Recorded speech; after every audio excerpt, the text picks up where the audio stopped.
رشتے بچانے کے لیے انسان جھک سکتا ہے، لیکن جھکنے کی بھی ایک حد ہوتی ہے۔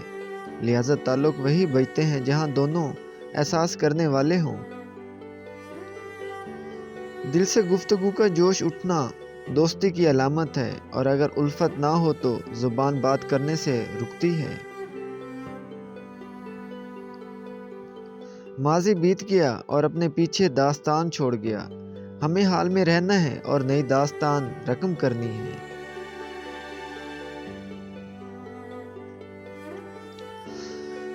ہر دماغ اور جہل کو نصیحت کرنا ایسا ہی ہے جیسے بنجر زمین میں بیج ڈالنا۔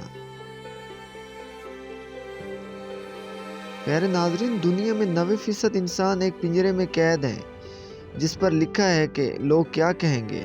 خدا رے اس پنجرے سے خود کو آزاد کر کے دیکھیں، یقین کریں لوگ کچھ نہیں کہیں گے۔ کچھ لوگوں کی زندگی میں ہم 12ویں کھلاڑی کے طور پر ہوتے ہیں، کوئی اور دستیاب نہ ہو تو ہمارا انتخاب کیا جاتا ہے۔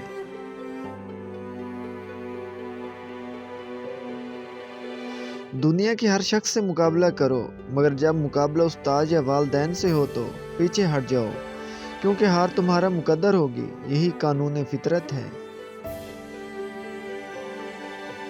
بوجھ میں اگر محبت نہ ہو تو وہ بے شک ایک تنکے کا ہو برداشت نہیں ہوتا۔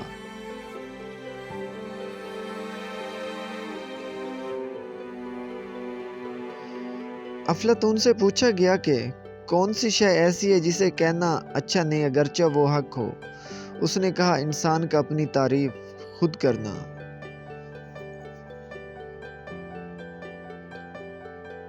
پیارے دوستوں، جس آدمی کو مال کمانے کی خوشی نہ رہے اور خرچ کرنے کا غم نہ رہے، جس کو آنے کی خوشی نہ ہو اور جانے کا غم نہ ہو، اس کے لیے لا خوف کی منزل آ جاتی ہے۔ اپنے اندر کی سوچ کو ہمیشہ صاف رکھیے، کیونکہ آپ نے یہ تو ضرور سنا ہوگا کہ کشتیاں باہر کے پانی سے نہیں اندر کے پانی سے ہی ڈوبتی ہیں۔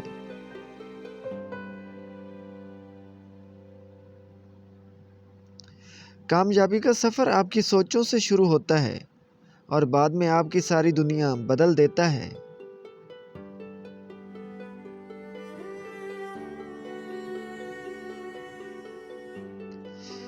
دکھاوے کی خوبیاں خامیوں سے بھی بدتر ہوتی ہیں، اور سب سے بڑی خوبی یہ ہے کہ آپ اپنی خامیوں سے آگاہ ہوں۔